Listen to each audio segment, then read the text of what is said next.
And welcome back to another episode of the Convoluted podcast. It's your host, Jesus, aka Tyrant Dominus, here to bring you another episode. And with me today is Liz. Hey. And we have a special guest. Somehow he hasn't got tired of me yet. Dwen is back again. Woo! Hello. I'm very excited to be here. Thank you very much for having me. You're welcome. As you can tell, this will be the last episode for this year. Our other two hosts were not able to join us. One due to some work ethics, and the other one just simply doesn't like talking to people from the north. So wow. Yeah. Right. Well, look, only the important people are here, anyways. That's true. Exactly. That's the way I see it, right? That is true. So, Dwen, how's things been? Let's catch up a little bit. Oh, I mean, I think, much like everybody in 2020, it's been a fantastic year. We've all traveled. I've got to see the world and hang out with people. I try and kiss people in the mouth as much as possible, and touch as many people as humanly possible. And no masks, no coverings. No, I'm kidding. It's you know what? All things considered, not too bad. It's been like most people, I'm sure. It's been rough, but trying to keep a positive spin on things, and I've become very, very, very familiar with the inside of my condo. I know all the nooks and crannies, so I'll take that as You a did plus. a deep clean, is that what I'm understanding? You did a We deep did. clean. Well, you know what? This is sort of a tale out of a story out of school, but we kind of did some in the early stages of pandemic. What I like to call March the 53rd. We had a flood in the house, so technically, Ouch, I guess we did have a deep clean. Oh wow! Kidding. Oh shit. So I have a quick question, because both the times I've come on, it's just been an intimate chat with me and Jesus. And I've listened to some of the podcasts since you've come back, but I have to say I haven't heard all of them. Liz, were you part of I remember way, way, way back when Jesus had my ex-co-host Manuel on the show. There was a bunch of you guys, and I think, Liz, were you part of that original group, or are you new to the crew? What's from my own understanding, at least, I guess. Part of the original when he first started, way, way back. Before he had done guest, and he didn't really, sorry, Jesus, he didn't really ask us to be on there at the time. And I think he took off on that spiel a couple years later, actually, inviting people, guests and stuff like that. But I've always been around. I've been in the background, not necessarily on the guest ones. I was in the very first ones of the Convoluted cast. Right. Back, what did we say, Jesus, about 4 years ago? Yeah, roughly that. It's getting to 4 years now. Okay. Wow. Yeah, so I was there part of the beginning, and then he did a lapse, and he was doing his own little thing and doing guest places and all that. So I'm just coming back on, essentially. Nice. My life has been taking us in different paths for a bit. So You know what? It's always cool when you sort of you kind of go your own way. You come back, and it's neat now. I think a lot of people are just like, hey, I'd like to connect with these people. I'd like this person back in my life. I don't want these people in my life. So it's kind of cool. But it's very nice to meet you. Nice to meet you too. Jesus and I've always hung out. I just wasn't on his podcast at the time. Right. Because when he did it with you and Manuel. But no, I've always been around.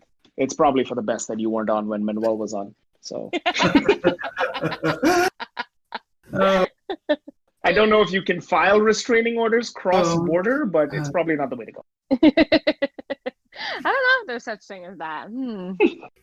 If there's a will, Jesus, there's a how you way. been? Like yourself, for the most part, I've been trying to stay sane.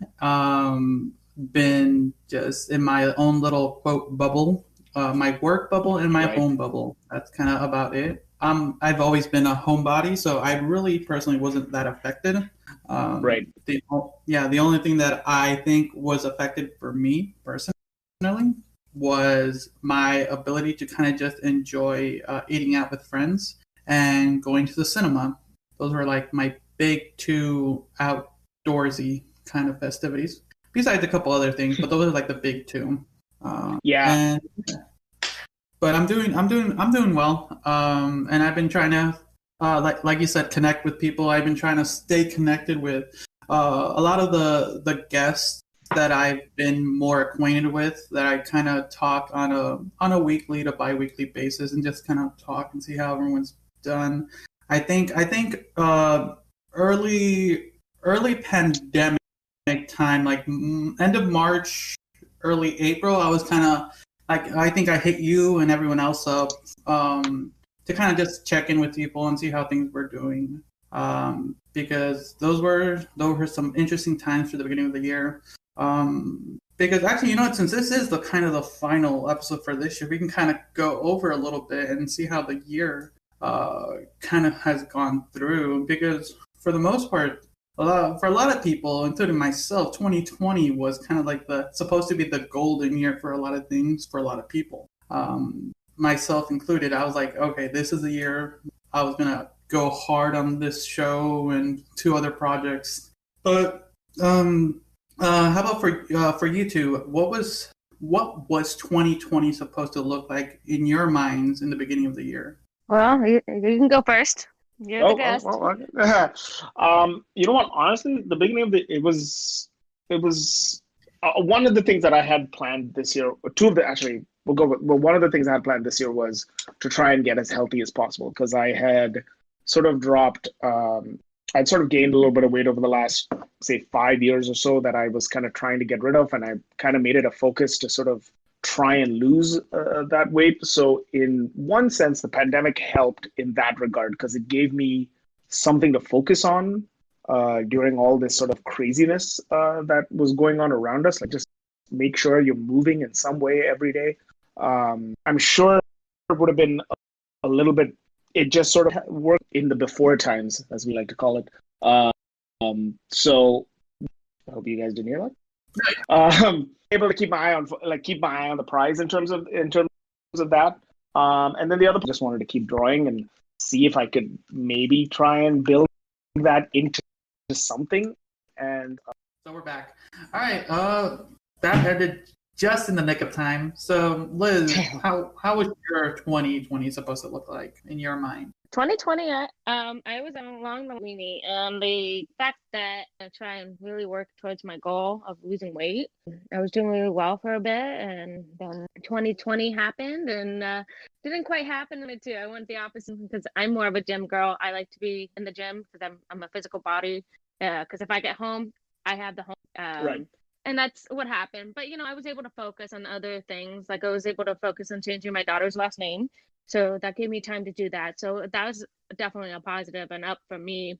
And just the little things. I was able to take care of myself a little bit more and getting my appointments done and all that stuff. So I'm not taking away the completely negative. I'm upset that, I haven't been able to see all my friends and hang out with them. But, this is a good thing, probably, so I can kind of go, okay, well, I need to focus on the more other aspect of my life, and that's okay. And that's okay with me. I'm happy to be a part of this pandemic. I was, still be able to work in the front lines and help with other people along the way too. So I'm not upset. I'm not thrilled either. But yeah, take some, lose some. There's always next year. I think So. Yeah, would be. I know, Jesus, you ended up building the shed for your soon to be. It's a man cave. Get that right. This is soon to be podcast empire. Soon to be. I have like a few other works in the process.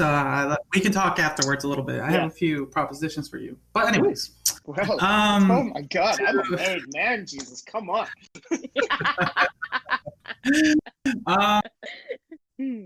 But no, yeah. I think for myself, 2020 kind of ruined a huge thing for me. I'm a little bit upset. For one thing in particular, was me and one of my other cousins. We planned a huge European trip, and it was going to be a 2-week trip to London. Like the whole we're going to go watch one of the soccer games down there. Who are we going to go see? There. I personally am not a big soccer fan, but I was going to enjoy the festivities. My cousin is a huge fan, so I was just going to join him to see. But as much as you would, I would love to talk soccer with you. I can tell you that I enjoy the sport for what it is. But yeah, we had a whole like 2-week London trip plan to go some cuisine, some sports, some art, and just kind of see the sights. And that kind of got completely ruined. We were supposed to go to Ireland this year. We didn't get to Ireland. Yeah, I was supposed to go back to India for my friend's wedding. And same thing. So yeah, it's like it sounds like all of us within the States. It hasn't stopped me traveling. So well, that's local. That's locally.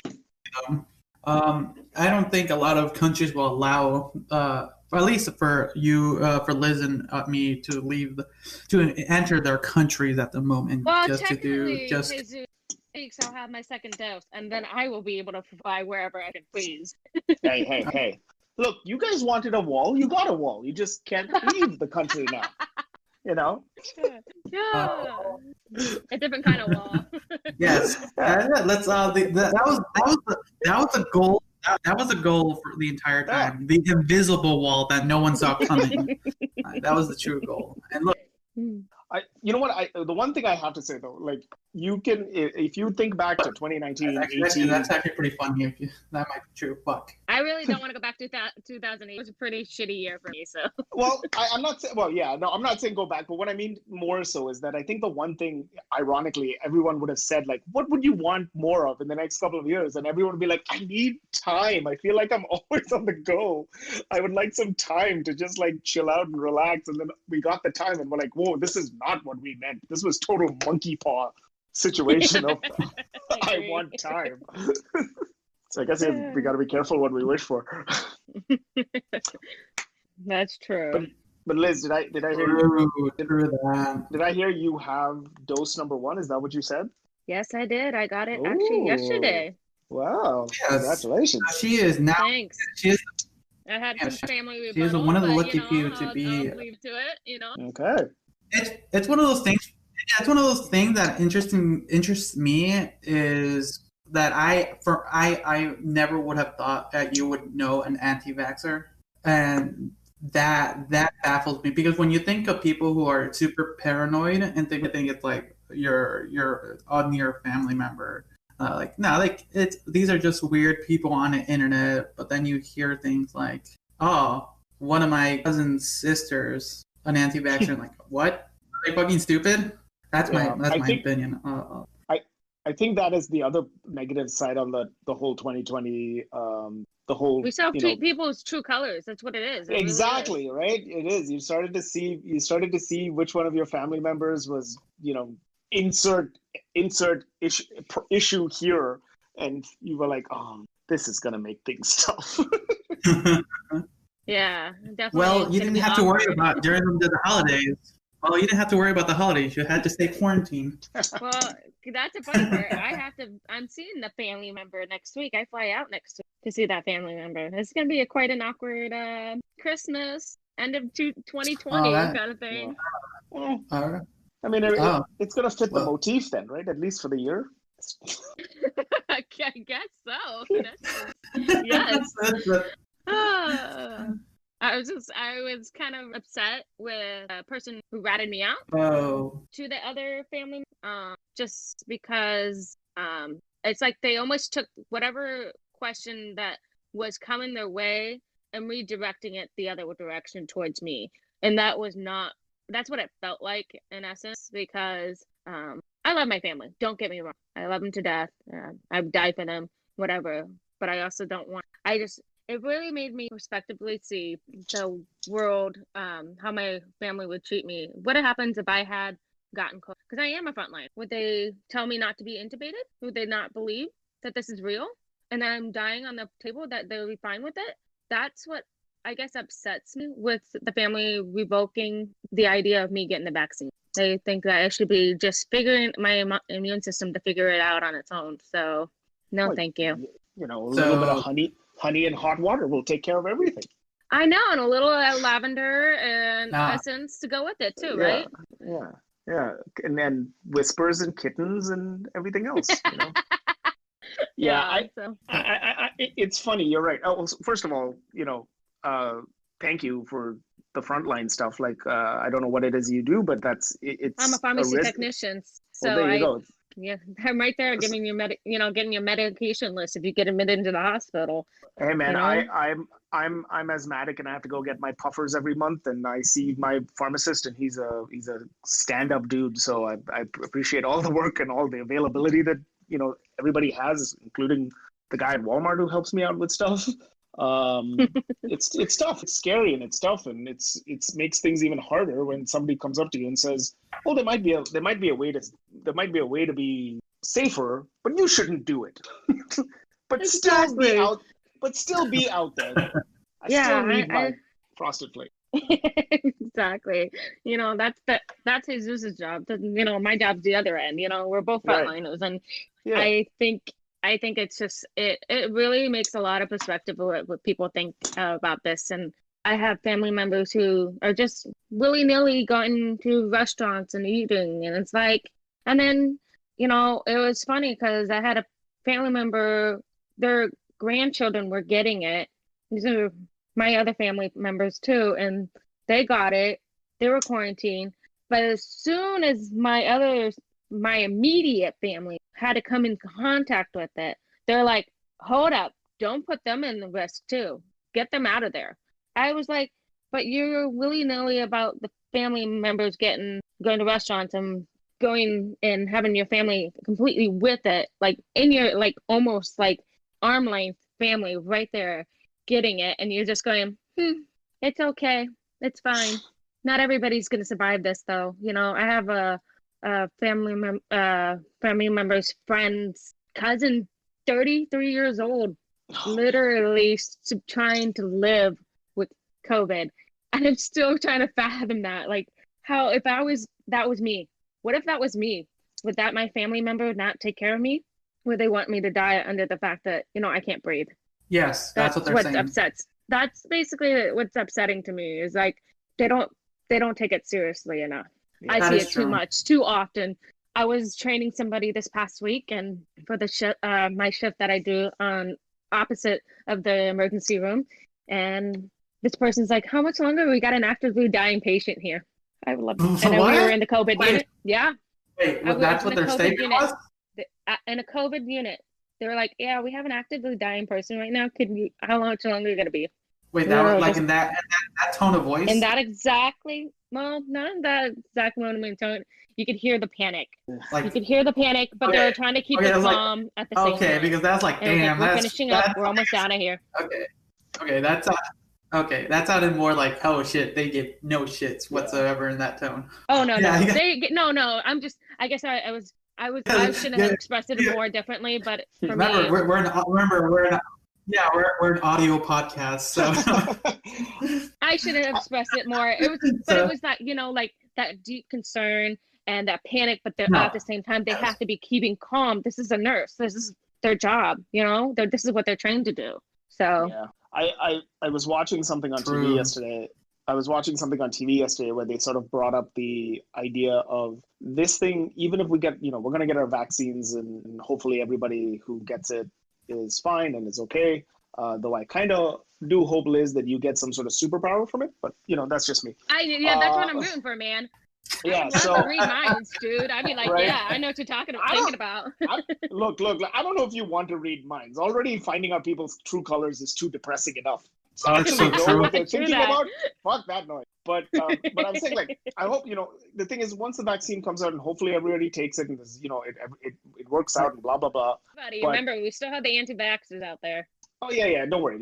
Darwinism will take care of them. But what I'm saying is more I'm saying more is just like the true sort of cost of this thing may come in terms of the healthcare industry. I mean, you're going to see probably a lot of like doctors, nurses especially, decide that maybe this isn't for them, or people who are going to become doctors deciding that the burnout is real, and in a place where it's becoming crazy that people are like, science is an option as opposed to something to be believed. Do you want to go through that? Do you want to be, you're gonna have to need people with real thick skin who want to come and do that kind of work. I agree. because Right? I don't think this is going to be the end of it. We're going to No, see more. no, I mean, yeah. I don't know, man. like I said, this is Darwinism at its finest, and it's going to continue. We're going to see more of this. Yeah. Our Earth is way capacitated. As much as I hate to say it, but it's true. We're waning out the weak. I mean, back in 1918, and think about the bubonic plague. Think about all that stuff. I mean, we had to wean ourselves out. Besides war. I'm for the stupid dying, so let them go. So anyone wants to find me in the comments, go for it. Hey! Some of our best stupid are our funniest people. I can't allow funny to die. I agree with him on that one too. Never mind. Okay, you're gonna if stupid people die, we're gonna. What the hell is Tom Bergeron gonna do? Because America's Funniest Home Videos is gonna get canceled. Ridiculousness is gonna get canceled. YouTube as an industry is gonna go to hell. We need stupid people. Well, maybe they can do it from a cell or something. Not too comfortable with anything. We're gonna work them like slaves. Oh no! We're getting into dicey territory here, guys. All right. On padded cells. All right. So let's move off kind of this little bit dark tone and go into some darker tone. The darker tones. Actually, did you guys hear that Pornhub just deleted almost over half their videos off their site? Yes. That was coming. Yes. There was a part of the change.org. There's a petition that was signed for that. Yeah. What's kind of funny about this? Two things that's kind of funny about this story. One, I found out. This article. Sorry. No, you're good. No, I found out through this reading that New York Times article that Pornhub is a Canadian site. Yes. So what? It is? I didn't need to know that. Yeah. So you're welcome. And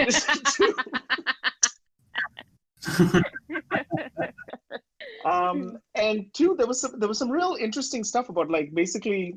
Well, one, I think they went from having something like 13 million videos to having, Jesus, you may be able to correct me if you did, but something like it dropped to something like 3 or 4 million after they got rid of all the unverified accounts. 3.2.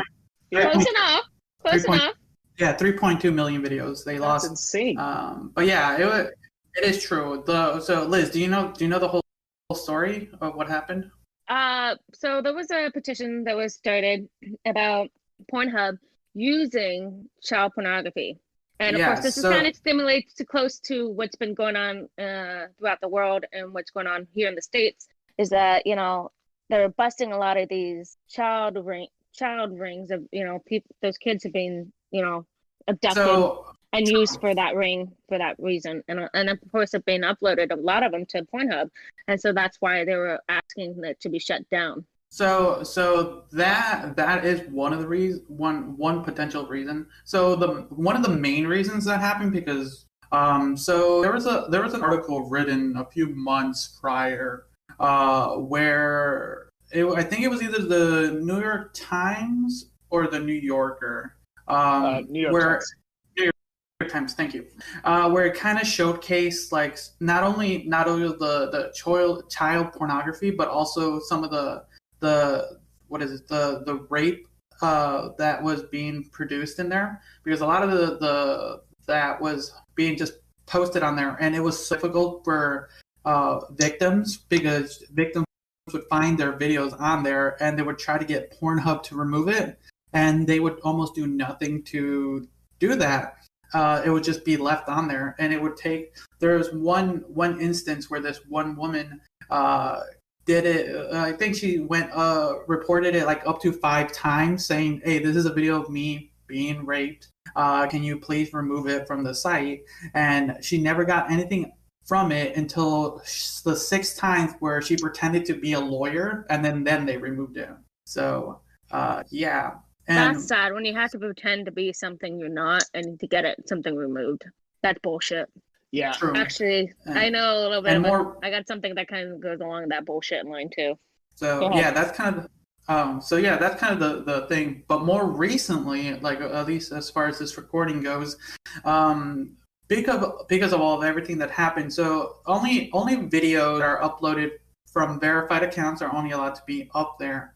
And since they deleted so many, also Visa and MasterCard removed all their payment plans from there. So no one can use a Visa or MasterCard to process payments through Pornhub. So there's a lot of speculations what's happening with that, and yeah, it's crazy. It's crazy year 2020. That is Pornhub crazy. down. Yeah, I think the other sort of side of that whole conversation is that you have people who are legitimate, like sex workers or cam models or whatever the case may be, who are verified accounts and who run their stuff legally or whatever, who are now complaining at the fact that because Visa and MasterCard have taken away their payment options, they're not getting they're getting punished essentially, right? Because that was a form of income for them, and now the people who were paying for that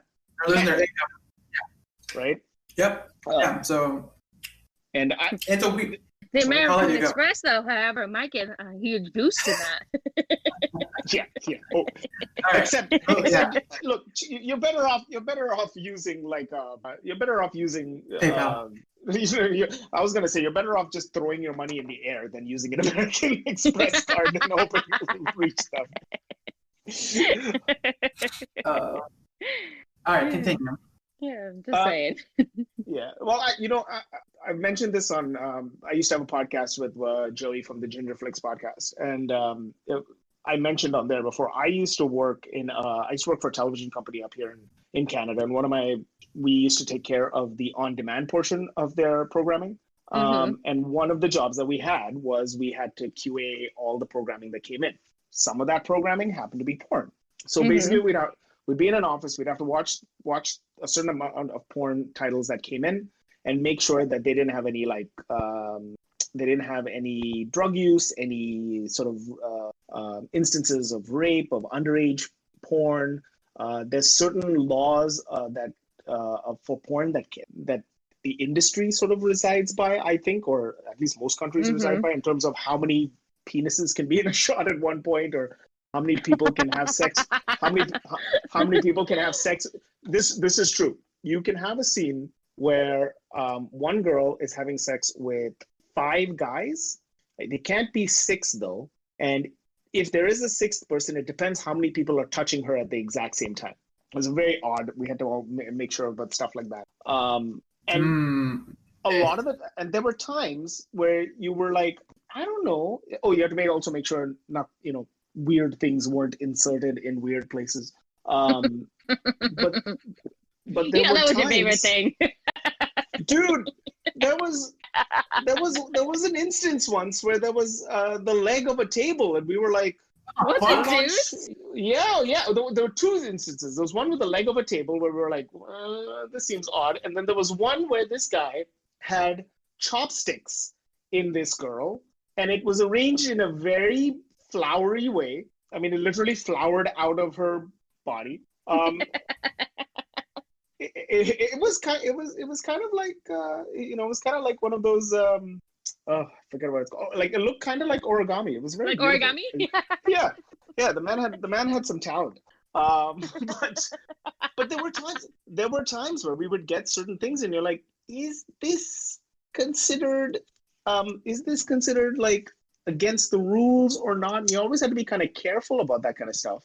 And I think similarly, I mean, we used to do that. The quota for us was 300 hours as a team, 300 hours per month. And I can't even imagine what the verification process is like when coming for something like a monster like Pornhub, where just think, I mean, it's the same for something like YouTube or whatever, just figuring out closed captioning, who the owners are, where the things coming from, and then trying to, taking it down and all that kind of stuff. I know YouTube's been going through a hell of that process, and you add sex to it, and it just sex and all this other crazy stuff to it.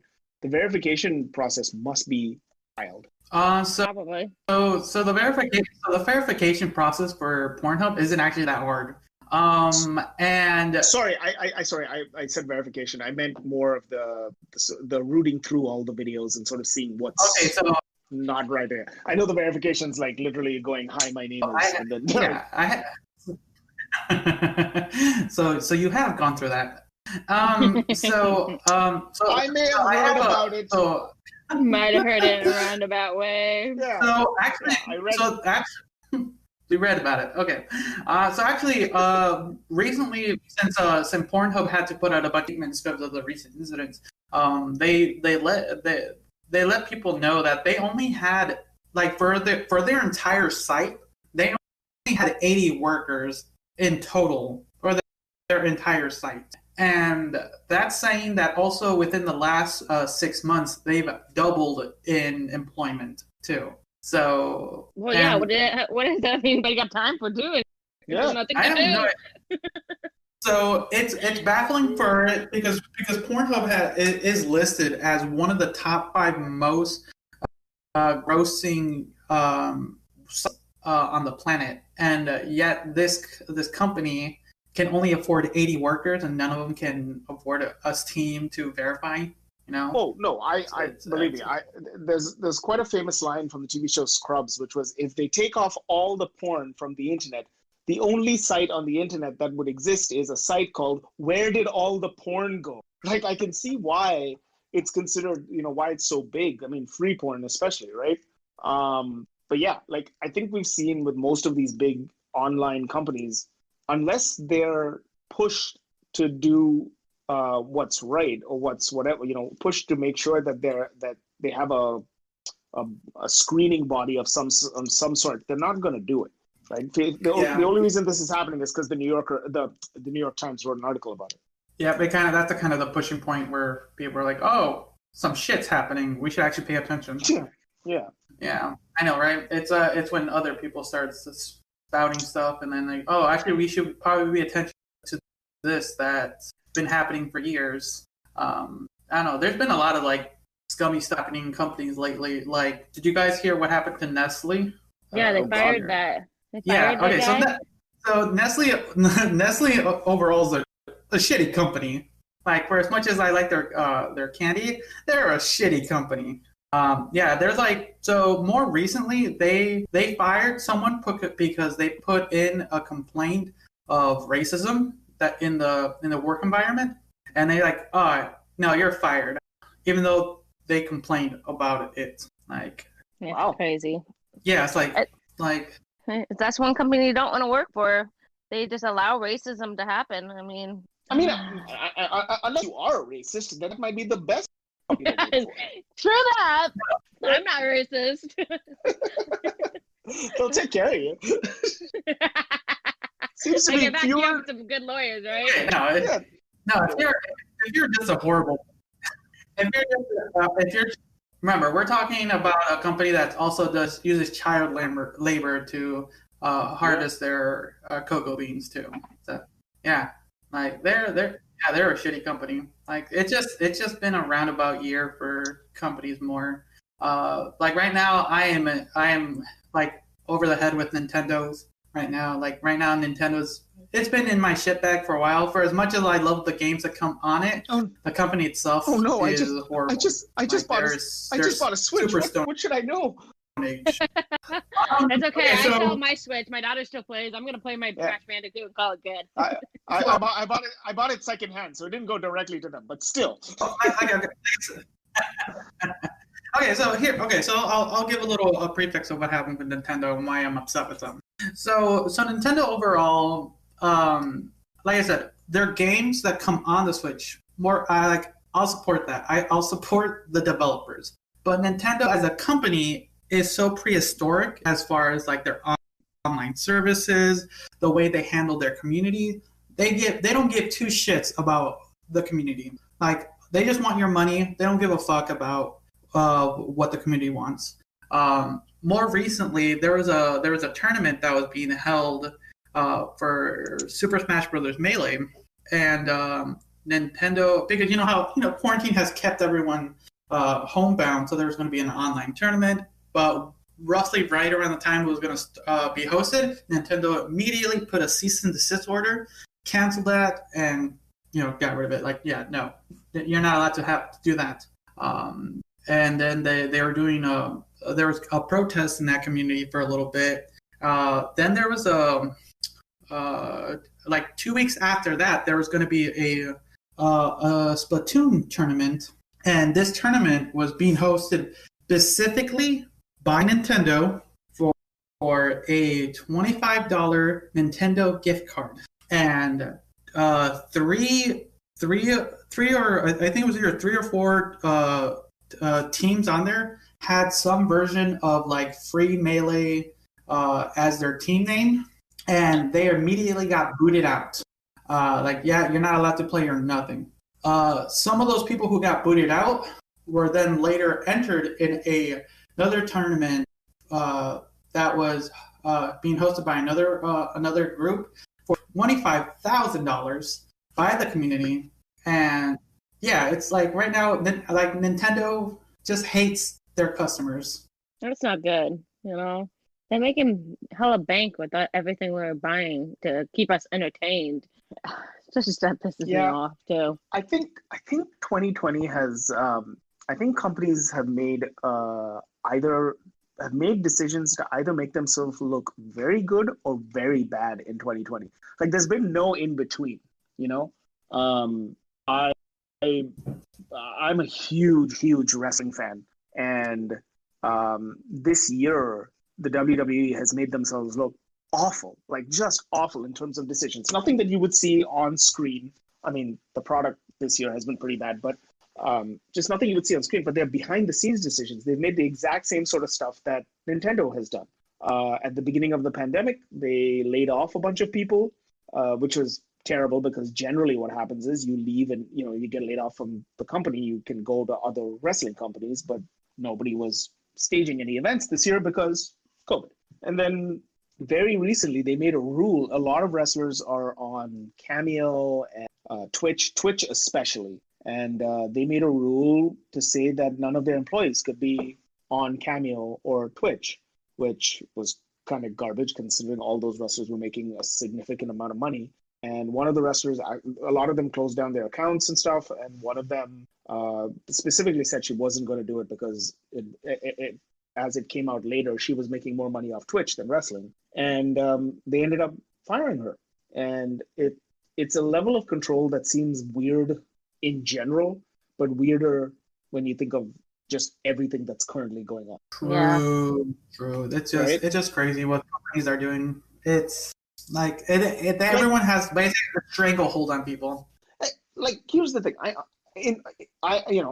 can kind of understand it. There's this whole thing of if you look on the internet and search for Star Trek fan fiction, you'll find a lot of it on there.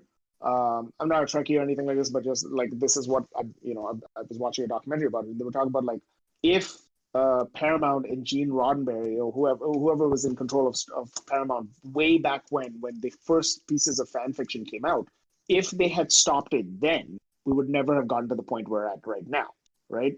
And I find, like, a lot of these companies are like, we want to stop. We're gonna stop this. We're gonna stop these. Nintendo's like, we're gonna stop you from having a tournament that's outside of our control, because at some point we want to control that, or we don't want it to become something that is just completely out of our scope. I understand it, but there's got to be better ways of doing that than to just alienate your fan base. I agree. Right? I agree. Mm-hmm. It's like they're gonna lose money if they lose their fan base, right? They can't keep. No. Yeah. Nintend's not going to lose money. Well, Nintendo People may will not. constantly pay. No. But yeah, they're not going to lose money, but they're going to lose. They're going to lose goodwill, right? Like, Nintendo will always make as much as Nintendo will always make money. WWE will always make money. WWE in this calendar year has made the most money they have ever made as a company, and that is the year where because they don't travel because of the pandemic. They've just had shows on the air. Oh yeah, right. They don't travel. Yeah. they've gone out of their way. They've gone and the first part of the year they had shows out of their performance center. The second part of the year, what they've done is they've rented out stadiums in Orlando and just had it be their home base for 6 months at a time. So they're not traveling. They're not doing setup costs. They're not, they're using a certain group of wrestlers, I guess. So like, they're not having to pay all this extra money that they were paying before, just in terms of traveling and setting up and blah, blah, blah. And they travel a lot. And then on top of that, they laid off all these people. So they're saving money in salaries and medical and all that stuff. So they've made an insane amount of money. But when you look at sort of hard, I mean, sure, the casual fan doesn't know about this and will watch it and do it. Same with Nintendo. The casual fan doesn't know. They'll buy the games. They'll buy the systems. The new system will come out. It'll be, whenever they make a new system or a new thing, people will buy it. But your sort of hardcore fans who are always around in the background when times are bad may not necessarily make that jump, right? WWE is seeing it. Their ratings are falling. There's a new competitor in town who's doing quite well, and who are making noises because they're sort of the voice of the fan or the company of the fan, the hardcore fan, whereas WWE is making these like sort of wild, crazy trends. So they'll always make money, but they're sort of burning a section of fan base that is constantly there. Nintendo will always make this money, but there will be a group of fans who will be upset by it and may never go back to Nintendo, may not spend the right amount of money. It's not so much. Yeah, I think to Liz's point, you're throwing money out the window. Maybe not like a major amount of money, but you're throwing a certain amount of money out the window, and not in the way of like this fan is somebody's just a lapsed fan. They're more of like people who are specifically against you now. True. Yeah. Right. Yeah, that is true. So I just wanted to get that off my chest. I've been yelling it for now. We're really ending off the year on happy notes here, right? I hope 2021 is even better. I would like to. There's just so much. Well, there's one thing I know for sure we won't do on 2021 because I think Dwen briefly mentioned it. Because originally we might have been doing live shows, Liz. But that's not gonna happen. Here's why. For anyone listening, we're not gonna have live shows. The why is I think it was like two or 3 weeks ago. It was recently noted that there's a law being passed through where you can go get a fentanyl. What can I say? A fentanyl. That doesn't sound right. Fentanyl? Basically, you can go to jail for basically getting a copyright strike. Penalty. Thank you. I can't say it right now. I don't know why. But yeah, you can go to jail basically for getting a copyright strike on any of your any online works. So say we were putting something on YouTube or streaming on Twitch, we could go to jail for a minimum 5 years. That's bullshit. What? Yes. So okay. So it's a lot. There's a lot into the law. You got to actually like read it. It's like 10 pages long. So the short and yeah, I know it's a lot, but the nitty gritty of it is it's mostly if you actually like read it and take the time to look at it, because I was able to watch someone kind of just break it down to its most simplistic terms. Basically, it's trying to protect what's always being protected: the music industry, the TV and movie industry, from people using their works online. So, like using clips and stuff like that. Even though there is a form of where we can use it as transformative properties, and but if somehow it's not transformative enough, we can get in trouble for it. That's crazy. Yeah, like I said. But I think wouldn't it just be at first like a cease and desist before you? 2021, there was a lot of things. Yes, okay. So it would be, but then it's weird. It's a weird thing to even think about because to this day I've gotten a couple of copyright strikes on my videos, and a lot of people on YouTube and Twitch have more recently Twitch, just there are hundreds and hundreds of videos. Multiple streamers had to delete hours and hours, thousands of hours of their video on demands just because there was copyrighted music in it. It's crazy that things like that might be potentially a way to possibly end up in jail. Yeah, I mean, I know for sure. A lot of my drawings have had copyright strikes when I've put them on T-shirts and stuff like that. I most recently got a copyright strike from the Tiger King people, which really upset me. Did they really? Yeah. Apparently, yeah. Tiger King, old Joe Exotic over there seems to have a team that can take down their stuff. I really like that picture too. Oh, sorry, that I didn't hear that. Oh, no, I really like that picture you posted. So, it sucks. Yeah. Well, but I understand the copyright portion of it, and I think the problem has, again, like we were just talking about it. You can't have something like Twitch where obviously you can see a lot of it there's copywritten material in there, and they're trying to use it in a transformative way. But it's crazy to think that like we've gotten to this point now.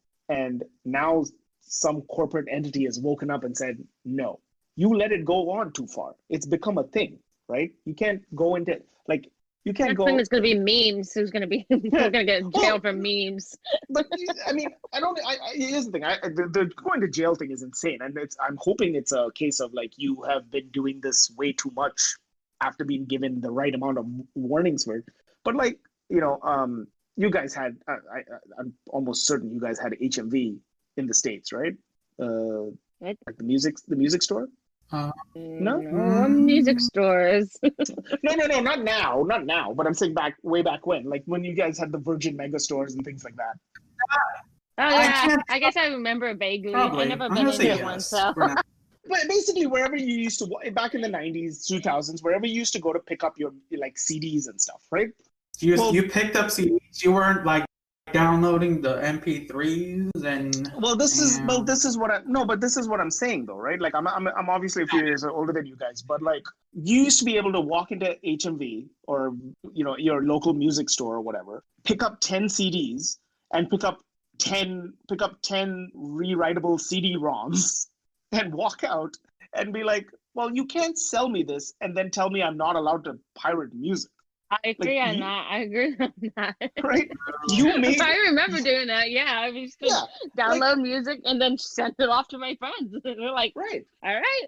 Right. You made the system. You allowed people to game the system, and then you waited till like it became a normal thing for people to tell people, no, this is not right. Like you're too late on the game. You can't have Twitch. YouTube and Twitch have been using. If somebody has to delete thousands of hours of content, it's because they were allowed to do it for thousands of hours. Right? I understand the copyright portion of it, but you got to protect your work. I understand that, and that's a big portion of it. But it seems like by the time it gets to being a law or whatever, it's almost too late. Yeah. I agree because it's like, oh, you're gonna let us have this, but then you're gonna wait years later, like. It's like a problem that festered, and then they just kind of let the festering keep going, and it's like, oh, now it's a problem. Like, yeah, not too late. Actually, you know what? It's a growth now. It's its own little entity now. Actually, now that I think about it, isn't that just basically COVID? we just waited till it became a problem. Touche. That is too funny. True. All right. Okay. I think that there's only one more outrageous topic before we get into one last. This article really piqued my interest. Of this I think it was a 6 or 7 year old racked a $16,000 credit card debt while playing a mobile video game. And now whose fault is that? Why didn't the mom put the blocks on? Yeah. I'm blaming the mom. I'm blaming the parents on that one. My daughter did that to me. She did a couple hundred on me. She did a couple hundred on my brother. Oh. I thought that I had gotten her nipped when I, had it on my phone, and then she can't no longer see my password. She can't see anything. So I'm like, you're SOL kid if you want something. And then she did it to my brother. I was like, what did you not learn?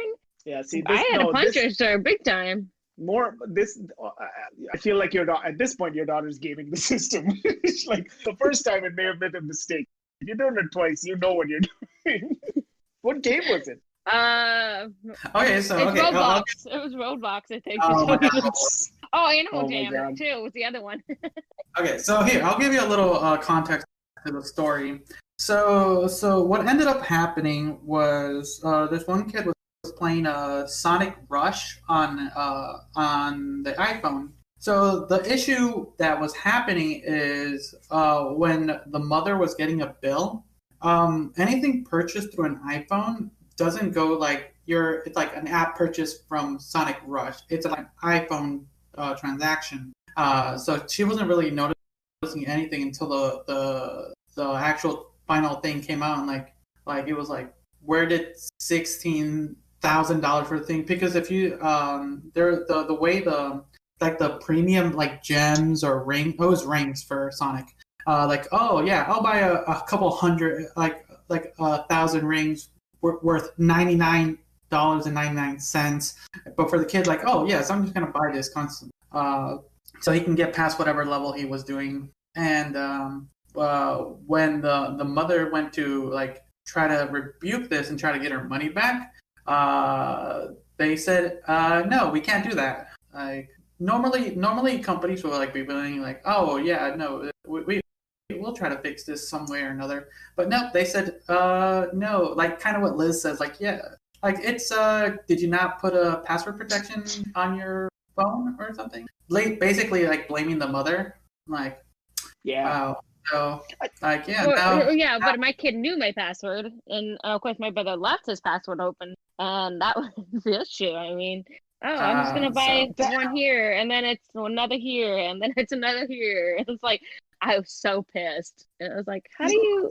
But again, she should have left it off. She should have had it off. I mean, 6-year-olds have no concept of it, and my daughter's 9 now, but she still didn't have any concept of what money is. It's something you have to earn. It's something why we got to work for this stuff. I was gonna say, if I did what me as a child, if I did what your daughter did, my parents would make sure I knew what the concept was. Trust me, hon. I'm right with you. My dad would have had my ass whooped. I'm pretty sure my parents still guilt me out of things that I made them pay for accidentally when I was a kid, and I'm 38 now. I'm not that far younger under you, did. Oh god, yeah, it's crazy that it's come to this. But yeah, so now the mother is not able to pay her mortgage and trying to get another job. So yeah, it's crazy. At the end of the day, again, like we were saying in the Nintendo story and the WWE story, was that this plays out badly for Roblox, right? Like, just give her Sonic, actually. Oh, sorry, Apple. for Sonic. This is Apple. This is Apple right here too, involved. Yeah. So whoever's making the charge. Sonic Rush. Sonic Rush. This is. It's Apple. Yeah. So it just plays out badly for you guys. Like, why you can? I mean, you're not. You can cut it down or set up a payment plan or something like this. No Apple video. First of all, what mobile game needs to charge you $16,000? Okay, so Dwen, I know where you're getting at. Here's the thing, like. Sonic Rush is not losing any money on it because there's nothing to be lost. The product that was bought / the service is a digital item. Nothing. It's just air. So there's no loss for the company except their bottom line. So there's no reason the company shouldn't have at least like reduced it or gotten rid of the whole thing altogether. Yeah. Like, but also I agree with you. I mean, I was able to get all my refund for everything my daughter put on my phone or my account, and then same thing with my brother. He got all those refuted too. So he got all reimbursed, and I got reimbursed. Ursula didn't lose her shit, but she got. What the hell is going on? What the hell is going on in Sonic Rush that they need that you could even accidentally have to pay $16,000? Well, if you I'll post a quick image of the like premium screen. But it's a very like if you look at it, it's just a very shiny looking design, and a kid would just press something and without because they don't read the thing, they just see, oh, I can get 10,000 rings. Yeah, that's easy. I'll just do that. Here, I'll post it in the chat. This is very upsetting. I know it's very upsetting. I feel sorry for the mother being stuck with $16,000 and not even getting any sort of reimbursement for it. I mean, even half of it. Come on, that would help drastically. At least send her the original Sonic from the movie. You know, the one that creeped us all out. Okay, so there you go. In chat, that's kind of the premium screen where you would pay. So yeah, you would pay for $100 for 70,000 gems, and you can use 4,000 for 100,000 gems. So yeah, just keep pushing that button until you will. The rings in this fucking game are more expensive than some people's engagement rings. I agree. This is insane.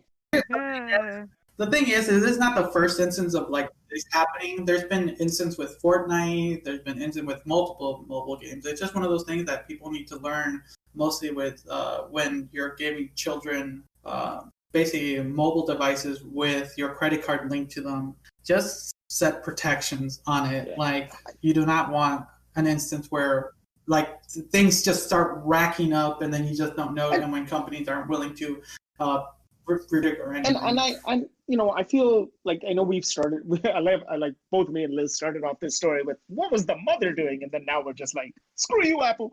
But like I think I know like my I like that. Like I know my parents don't know a lot about this thing. I know my brother and his wife are not necessarily the most tech savvy people out there. And they would give their kids stuff to play. A lot of parents just assume if the game is free, the in-app purchase button messages on these apps are so tiny, right? Yeah. A lot of people don't know, right? Yeah, I think that, and that's what shocks me as a millennial. Because we were brought up on this stuff. This stuff should come easy to us. This stuff, because we had to adapt. We learned the computers real quick, and I don't understand how people like us at this age are just starting to lag on this stuff. No, the stuff keeps changing. We had to keep up. I mean, I'm seeing grandmothers still keeping up. I'm like, holy crap, they're 89 years old. Know how to whip it out and use the phone. Whoa, okay, look, I don't want anybody whipping out anything. All right, let's everybody calm down. You gotta slap it around a little bit. Yeah. Well, okay, look, maybe at that point, $16,000 is totally worth it. But I'm just saying. But I know, like, that's the thing, right? We, like, obviously, and I'll out myself, trying to get on this chat took me forever, and I apologize for wasting your time on that. But right, and I consider myself to be a fairly tech-savvy guy. There are people who have just managed to sort of escape it all, and then they think they don't know when their kids are racking up these stupidly high amounts of prices. Yeah, but I mean, there's when they set up these games, they always say, "Hey, do you want to keep this on tabs for your kid to use?" Or it's like, yeah. I when I set up the games for my daughter, they ask these questions like, are they not reading? Oh, I'm sure a lot of people aren't. Sure. Again, yes. I do. Agree. Blah blah blah. Let's go. Because I'm sure there's a bunch of people who are like, their kid is standing next to them and they're going, "Mom, I want to play this game. Give it to me." Like, all right, let me come on, give it to me. I'm the kid. I smack my kid when it comes to, hey, it's patience. It's patience. You gotta wait. Yeah. I gotta get this downloaded. I'm helping you out. My nephew helped out, setting up my daughter's Switch. I went back and looked over at everything just to make sure. So yeah, for sure. So one thing to take from this is try to set up any parental protection on anything. Try to avoid things like that. Because I will say this without going too deep into this, the mobile market for gaming is not going to change. They are pushing these loot boxes, pay to wins things like really hard. They're not going to leave.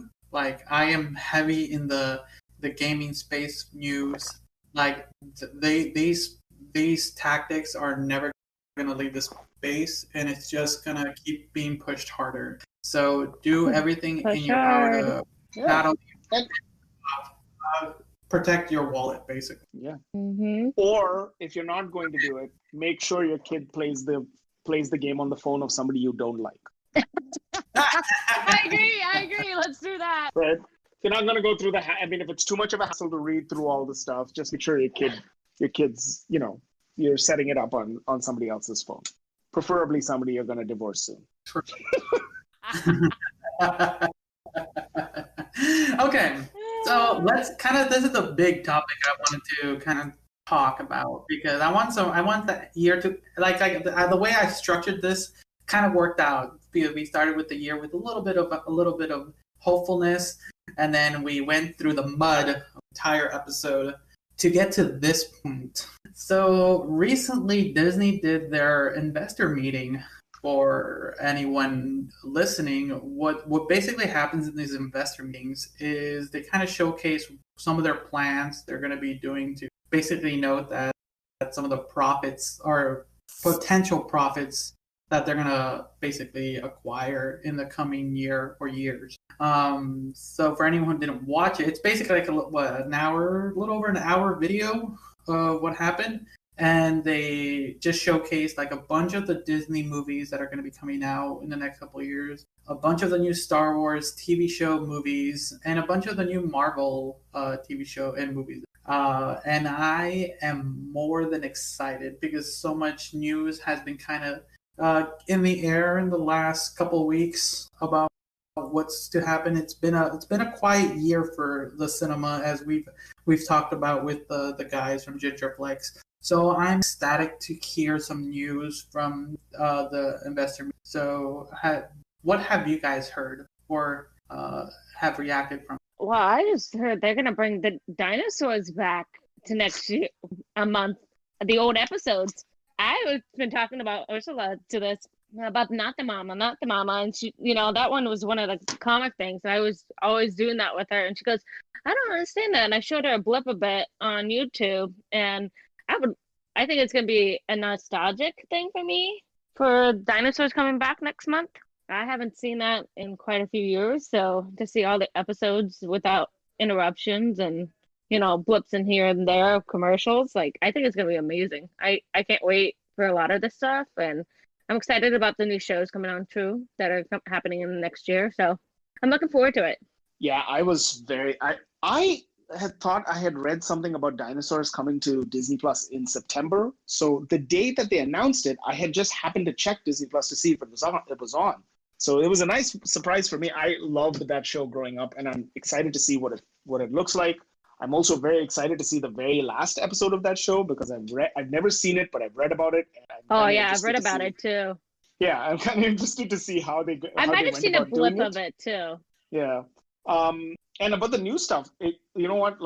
I am one of these Disney Plus subscribers who signed up for the year when it came up the first time, and then signed up for the year again this next round. But truthfully, I haven't watched a lot of Disney Plus. My wife has. She has been going through every single episode of The Simpsons, and she's killing it. Oh, wow. Yeah, she's. I mean, she loves, obviously, like most people, she loves the first 15, 20 seasons of it. But then the last 20. Yeah, well, the last 10 is where we all sort of kind of have dropped off a little bit, and we've seen there's been some good stuff in there, but it's not as consistent as the first maybe the first 10, I would say, right? So she's been watching a lot of that. She's been watching the movies. I've watched some of their documentaries, but really, I signed up for some of the old stuff, but mostly a lot of the Marvel stuff. And 2020 sort of pushed all of that back. So for year one, it's kind of not been on my radar as much as it should, But I don't know. So I don't know if you guys heard, but here in Canada, we're getting an extra section to Disney Plus starting in February. You suck. You guys are special, aren't you? Yes, we are. Are you not getting it yet? Yes, we are. Well, I got the vaccine before you did. I got free healthcare. I have a special Canadian. Damn it! He wins right there. I'll accept that.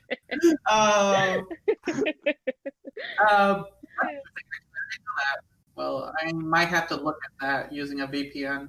No, so basically what's happening is starting in February, we're going to get a section called Star. And Star is supposed to be, because we don't get, up until now, we've never had Hulu. We've never had any connection. We've never had Hulu at all. Star is supposed to be the international version of Hulu that's going to be included with Disney Plus. Yeah, and it's going to be included with Disney Plus. So our price goes up $3 extra and per month. So I get all three of them for $12.99. ESPN, Hulu, and Disney Plus. Yeah, so I think ours will go up. I think it's $7 or $8.99 right now, so it's going up a little bit. But obviously, yeah. Oh, okay. So you're just getting as much as what we're paying right now for almost. Right. Yeah. Okay. Yeah. So like it's been things. They get it all in one app. They get it all in one app, though. That is so much more convenient than trying to log in and out of other apps. That is true. It's convenience. It really is convenience. Continue. No, it's kind of nice to get it just because in terms of Hulu content, it tends to be spread out quite a bit here. Like sometimes Netflix picks it up as their international content. Sometimes it ends up on Prime. Like we only just recently got Palm Springs. The Andy Samberg movie that was released, it's a Hulu. It was released on Hulu in April. Yeah, I know what you're talking about. But it literally just showed up on Prime 2 days ago. Now if I'm sure everybody on this call knows how to watch stuff when it's not available. So there's no real big issue. Actually, no, I don't. I'm the only one who doesn't. Ask your daughter. I'm sure she knows. No, I asked Jesus. But yeah. Well, she probably knows too, actually. I'm surprised. Continue. Yeah. So, but for most Canadians, they haven't seen Palm Springs. I keep wanting to say Palm Springs. So they'll have just gotten it now. But I'm assuming once Star becomes a regular part of the Disney Plus feature, Disney Plus International, we'll be able to see that kind of stuff at the same time as you guys. Okay. Cool. So you're basically getting what we are getting right now. Yeah. Okay. Cool. So we're ahead of the game. You guys are just behind. No, they're behind, but they're going one step further than we are with just simplifying the UI. Damn. So there. So what are some of the things that you were looking forward to from the showcase that was done? I'm trying to pull up the list. Straight up? What were some of the things that came The one that really I got super so I'm not really a Star Wars guy, so like the Mandalorian's cool and all the different Star Wars stuff that's coming. I'm excited for all the Star Wars people that get to enjoy that stuff. Not necessarily my thing, but the thing that I got super psyched for was the new Chip 'n Dale. Oh, I heard about that. I think I was excited about that too. I was like, sweet. It's like live Chip 'n Dale too. It's like live action mixed with animation, and it's John Mulaney and Andy Samberg. Wait, is it John Mulaney? Yeah. Oh shit! Okay, I didn't know that. I didn't really. Dale, but I didn't know who the characters were going to be. I was just go ahead. Okay, shit, that's great. Okay, what else? Yeah. Hi. You're good. Okay. From the Marvel slate of stuff, I'm kind of really excited about I'm kind of excited just to see how they do the Guardians of the Galaxy holiday special, because that just seems right. Like Guardians of the Galaxy is basically Marvel's idea of a soap opera, a space opera, and with all the music that they use in it and everything, it almost seems perfect to have like a holiday special for it. Yeah, true. Let's trying to bring up some of the other stuff as well. But what are you excited about, Jesus? Basically everything Marvel. Specifically, the What If stories for sure, and Loki. Those are the two big ones I'm waiting for. As much as I want to see WandaVision and Falcon and Winter Soldier. What ifs look of once I saw the trailer, fantastic. Just because I'm a big story. I'm a big fan of the What If comics. Yeah, I just same. like the idea of like so it's just seeing what if T'Challa was taken in by Yondu and became Star-Lord? What if Peggy Carter took the super serum and became Captain Britain? Like, and they're doing, and I was so excited, and they're doing Marvel Zombies. I am so great about that. The thing like along the first sides on, I fell off Star Wars mostly with the last 3 films. They've just been hurting. I've been hurt by Star Wars so bad. And the Mandalorian has rejuvenated my love for Star Wars more recently since this morning. Wait, what they say? Saturday for the recording. Yesterday, I rewatched the finale of season 2. I will not spoil it here because it is such a fantastic way to end it, and I watched it 3 times just because it was a 10 out of 10 season finale, and noting what they're planning with like Ahsoka, with a droid story. There's so many fun things with that. And it's all on Disney Plus for the most. That's the other thing. It's just I can enjoy it in my home. So yes, those are kind of some of the things. I could talk for hours, which we don't have this audio podcast. But these are some of the things that are just in my eyes right now. I'm trying to see some of the other things. There are a couple. I haven't watched too much of The Mandalorian, mainly just, again, like I said, not big into Star Wars, but I heard about the finale and people loved it. I mean, the fact that The Mandalorian ended up being Jar Jar Binks was amazing. I thought, nice. Oh my God, why did you tell everyone? I had to go watch it. I haven't even finished the first season. I've been watching with my daughter. Spoiler. Oh my God, you guys are killing me. I haven't watched it all the way through. Oh, okay. So I got a list over here. Sorry, I got a list over here of some of the stuff that I don't think I'd even heard about before. Did you know there was a 3 Men and a Baby reboot coming out? No, I'm just looking at it, and I didn't know there was a. That sounds familiar. Like Pinocchio I remember reboot that as a kid. Yeah, so I'm looking at just some of the stuff. They're doing a live action Little Mermaid? Yeah, that one's been in the works for a little while. It's one of the girls from Chloe and Haley, the singing group. It seems so fake though. Damn, they have the actors and everything. Okay. They're making. I know when the Gingerflix guys were on, they'll be happy to know that Hocus Pocus 2 is coming out. I'm excited about that. I'm really stoked about it. I wasn't a Hocus Pocus fan. I think I'm not fan. I think it's the first time I've ever watched it was this summer, this Halloween when we watched it on Disney Plus. But I know there's a massive market of people who love that movie and watch it every Halloween. But they haven't announced if any of the cast is coming back, so that's kind of interesting. Oh yes, they did. They did on Facebook. I heard. Did they? All over news. Oh yeah, there's news. They said they were coming back together and rejoining for the next sequel. I'm stoked about it. Okay, there we go. Yeah. They're making another Cheaper by the Dozen. Oh wow. Sister Act. Yeah, Sister Act 3. Woo! Okay, so Peter I have this Pan and conversation. Yeah, Jude Law as Captain Hook, Yara Shahidi as Tinkerbell. Yeah, that's cool. I like that. Wait, Jude Law as Captain Hook? I kind of want to see that. I guys do too, yeah. Disenchanted with Amy Adams returning as Giselle. So they're making a sequel to Enchantment. Was that what it was called? Yeah. Yeah, so that's what it was called. Okay. I didn't care for that too much. I'm not gonna lie. You know what?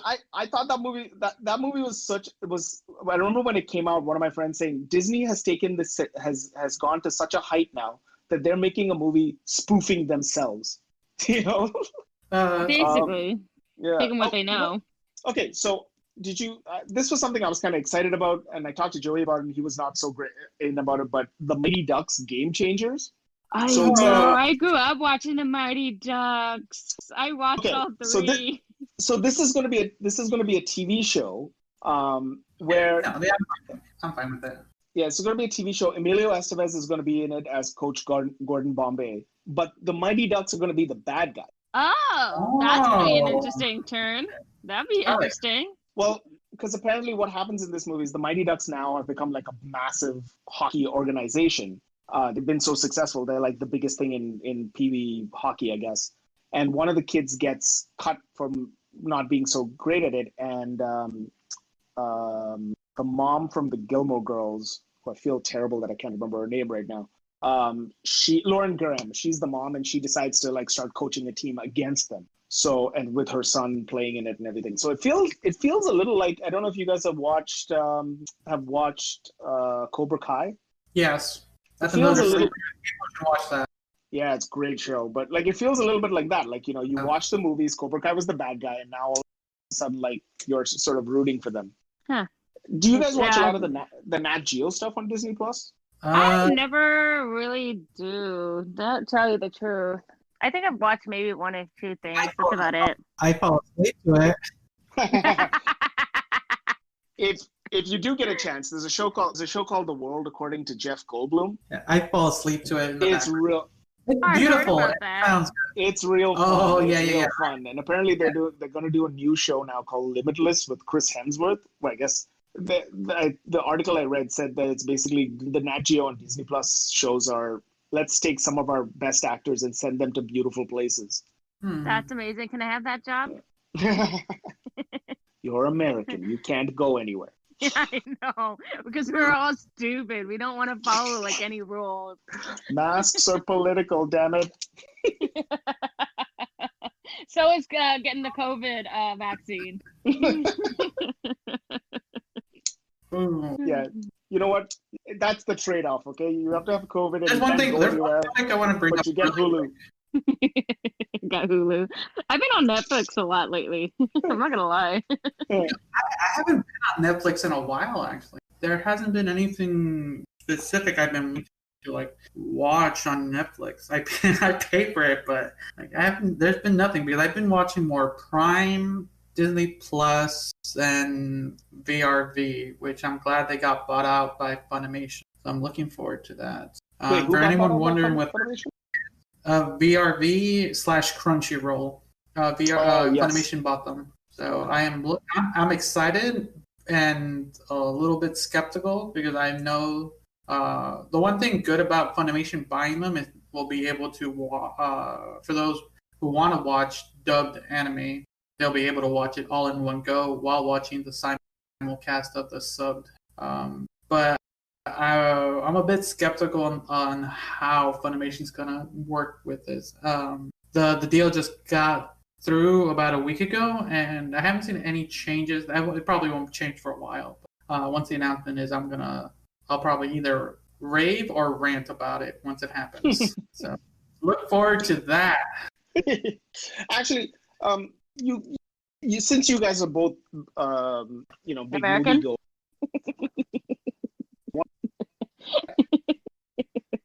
All right, you can repeat what you said because I literally did not get it.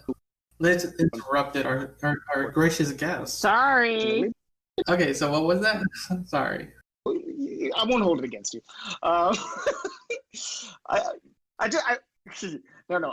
Sorry, you cut off. Well, I wanted to ask. Yeah, you cut out like just barely. What did you say? Like that's no joking. You just cut off. Honestly, all joking aside. Give me one second. Okay. I think what he's saying is what is our opinion on masks? Oh, moviegoers? I thought masks. Okay. Oh, but moviegoers. Hey, can you hear me? Oh my God! now we heard you. Thank you. Sorry, AirPods died. Mine will be soon. Yeah, what do you guys think of? What do you guys think of the whole WB movies airing on HBO Max rather than the same day as theaters? Fantastic. I think I talked with Liz about this. I'm turning my living room into a home cinema. Totally. I show up. I'll make the popcorn. I don't care. Can you do a live? Yeah, like. Can you do a live stream so I can watch too? Private airing. You'll get a private show. That's a private. you never know. There might be a screen share on our Discord, and you might be able to watch it on your home screen. But yeah, no, I'm not saying it is going to happen. You never know, it might happen. But yeah, I personally am excited about it because it's one of the things I think we spoke a little bit earlier about, and I know we spoke with the guys from Ginger Flex, is the cinema scene has died this year, and like I've been in for the most part. I have a reasonably good television in my living room at the moment, and a really good one in my room, and I can enjoy movies cinema quality in a way. But I want to get the one thing you do enjoy in like cinemas is kind of that just I don't know how to describe just this like feeling of immersion. So I'm currently like putting some money together to basically invest in a high quality television, a surround system, sound paneling. Like my living room is going to look fantastic. If someone tries to rob me, try. They're gun loaded right there. I am American. But yeah, no. Like it's just like I'm ecstatic because there's a lot of films that I want to see that I would rather enjoy watching in a cinema, but it's not possible because of how cinemas have been treated during the pandemic and how they're handling things like that right now. But some of the news that has come out of it and how so many directors and producers have been upset because they weren't given any notice. Like HBO, or wait, who was the company that did Universal? No, Warner Brothers. Warner Brothers, yeah. Warner Brothers just kind of let them like, hey, this is what we're doing without letting any of the people know that they were doing it. So here's a fun fact for anyone who doesn't know, or anybody listening. I think Dwen, you know some contracts more in these last couple of years. The way these actors were getting paid, they were getting paid large sums of money, but now there's new kind of like these new ways where if a movie grossed enough money from ticket sales, they would get a bonus. But that's not possible if everything's being streamed. So there's like a lot happening here. Yeah. So that thing you were just talking about, it's called a back-end deal. And usually what happens is to try and get big name actors to come on movies that don't necessarily have a crazy budget or need to work the money around a budget, they'll pay an actor a little less, and then hopefully if the movie does well, you'll get the back end. You see a lot of those kind of deals sometimes on indie movies because obviously if you want to get a big name actor, it'll take a big chunk of the budget. I know in the case of Wonder Woman, HBO, Warner Brothers had talked what's her name? Gal Gadot had taken one of these backdoor deals. So they actually had given them the heads up because that was the first deal that had gone through and paid her some insane amount of money in terms of making sure that she was compensated in the way that they were going to do if the movie made a crazy amount of money, which it will. What's interesting now is that WB has been known as the filmmakers studio. So back in the day, if a lot of directors loved working for WB because they would give a script and not really much notes, and then the director could go make it in exactly the way they want to make it. This has soured a lot of people working with the studio. So I think this is going to be an interesting thing to see where directors, different filmmakers, writers end up once this first year of HBO Max is done. Will they come back? Will they want to make stuff? Because a lot of them feel cheated.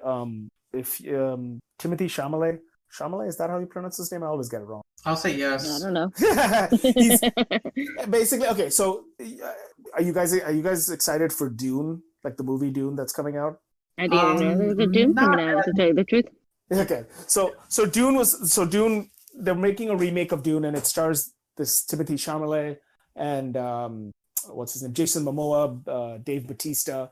They've been working on it for a while. I think for the last 3 years. It was supposed to come out this year, and they're based on these very successful books. There was a movie in the 80s that was based on it. And the director basically was like, look, we understand things are dangerous, blah, blah, blah. So we'll push back the movie by a year. And it was supposed to come out next year.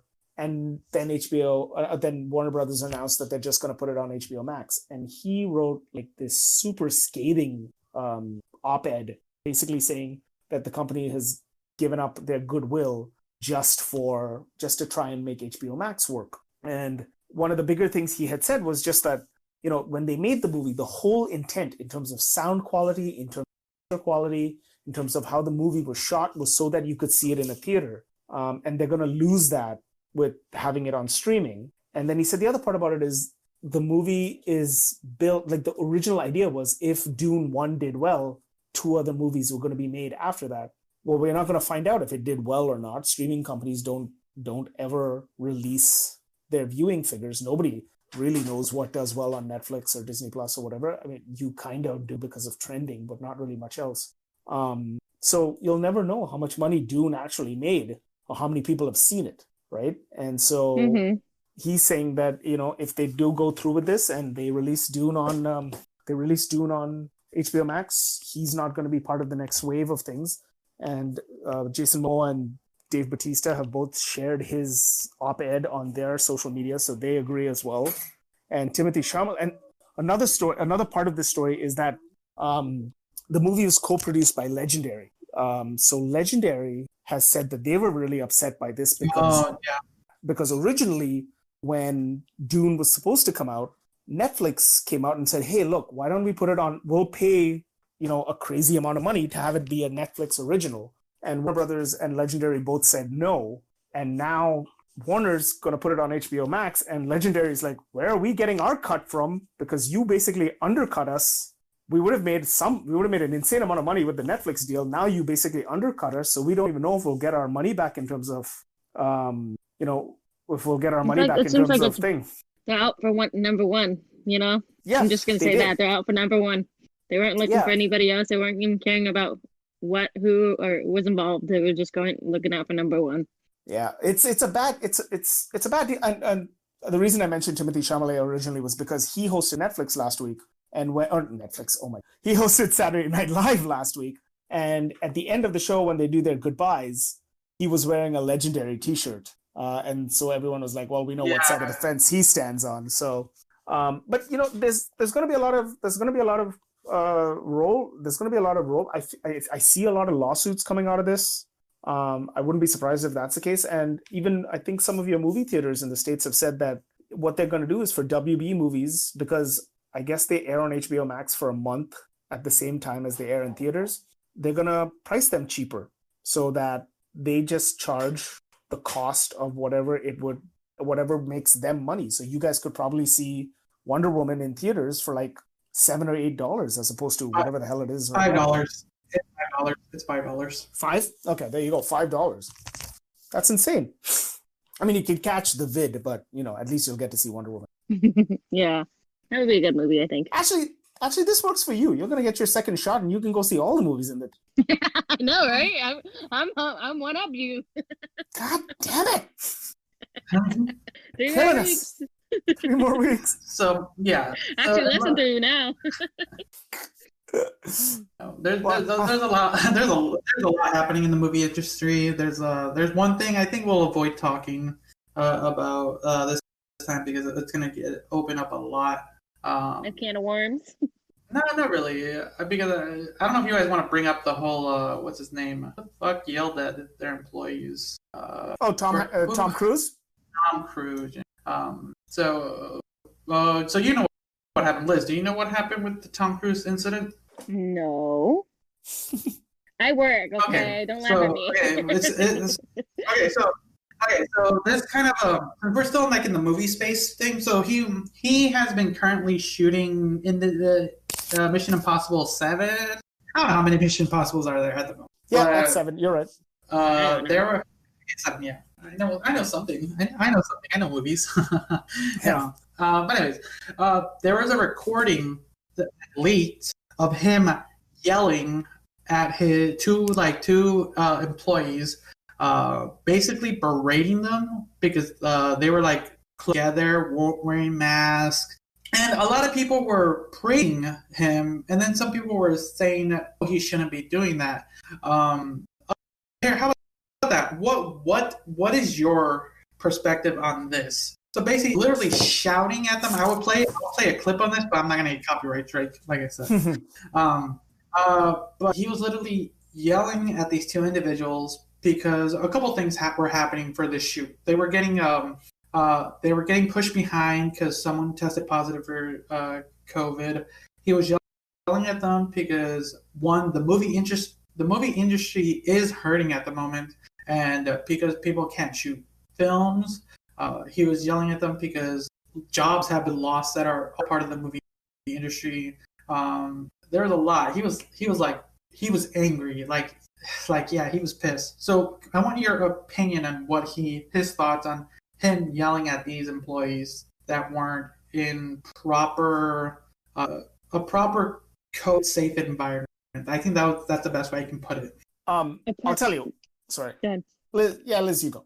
No, I was just saying, what do you mean by proper environment? I guess I'm missing something. Something blip out, I guess. So from what I have read about it, it seems like Mission Impossible, the movie, Mission Impossible 7, I think has a lot of very strict. Tom Cruise in general, I heard is quite a stickler in terms of safety and stuff, and he's a producer on the movie, and because the movie has had to stop a few times, they have very strict 6 feet apart, masks at all time rules. And in this case, 2 of these guys were by the monitor. They were breaking the social distancing rule. I'm not sure about the masks, but I think they may not have been having masks as well. So he had caught wind of this and lost his mind, started yelling at them. I think, to be honest, when I first heard it, I was kind of on Tom Cruise's side. And I'm generally not somebody who is on the side of people who yell at subordinates. It reminded me very much of that Christian Bale rant where he lost it on the set of Terminator Salvation, I think. Oh, I completely forgot about that. Right? It kind of reminded me of that. But at least in that case, it seemed so crazy and out of it seemed so crazy and just not needed. I think in this case, when I first heard it, I'm almost certain there are a bunch of studios who are looking at a bunch of movies right now and going, okay, let's see which one of these is the best way to run a movie. I was reading up on, there was a lot of these Christmas Lifetime movies that have just come out, and they had a lot of safety protocols. They did kissing scenes with plexiglass and stuff like that because they had to get these movies out for Christmas. You can't air them any other time. And I think there are a lot of studios who are doing that with a lot of big budget movies right now. And Mission Impossible is one of them. And, maybe he shouldn't have, because you could tell he was so mad at a certain point that he was just repeating the same thing over and over again. When people get that angry, I've definitely had that from one of my parents at some point in my life, that kind of okay, you get it? Fine. Yeah. that level of anger. But I mean, I don't know. I think he's not wrong. And the context is there. He's told people that this is the rules, stop breaking it. And I got a sense, at least from that call, that the 2 people on set had done this before. That they probably had a talking to about this before. I saw some comments where people were he's only talking about the job aspect of it as opposed to people's safety.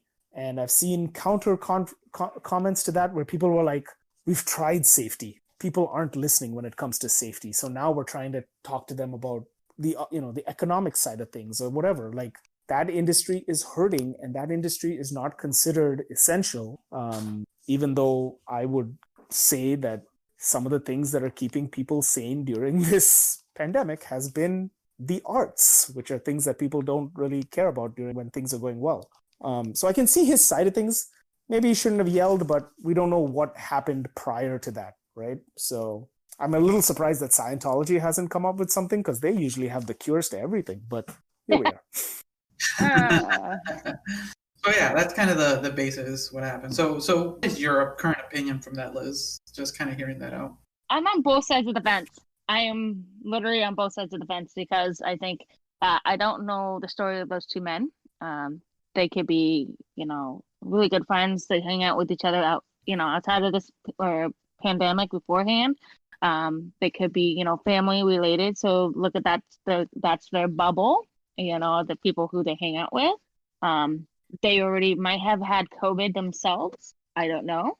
So they, once you kind of have COVID, the chances of it happening again is slim. Yes, it is still high.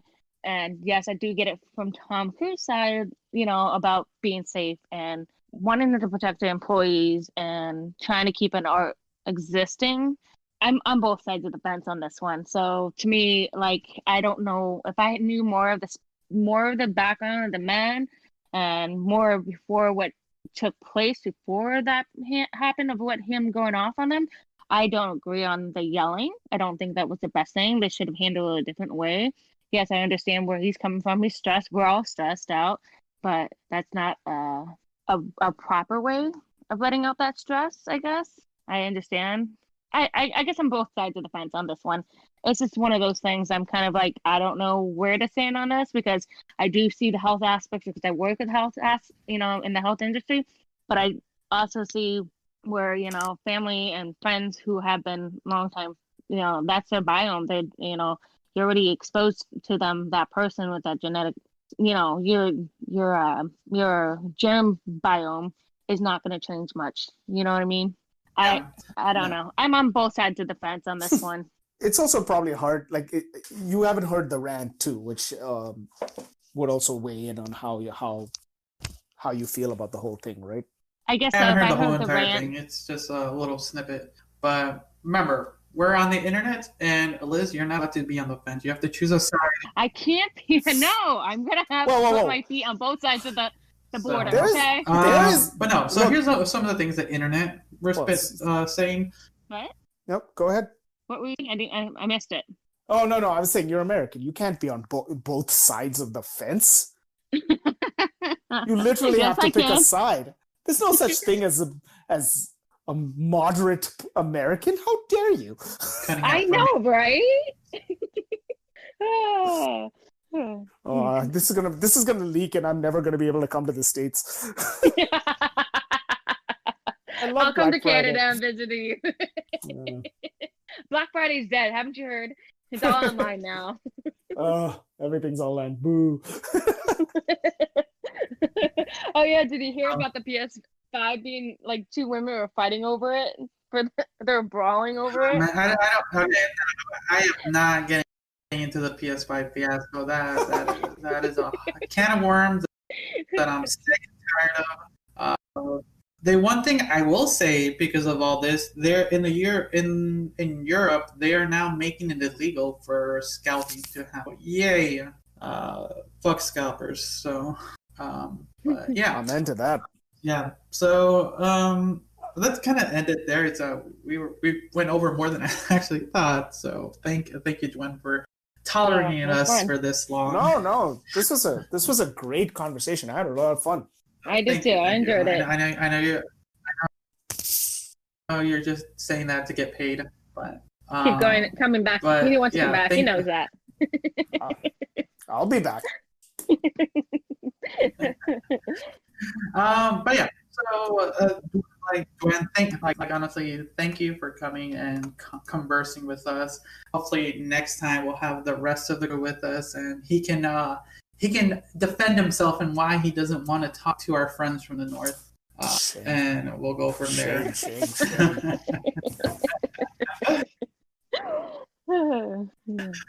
Well, thank you, Glenn. But yeah, honestly, thank you for joining us today.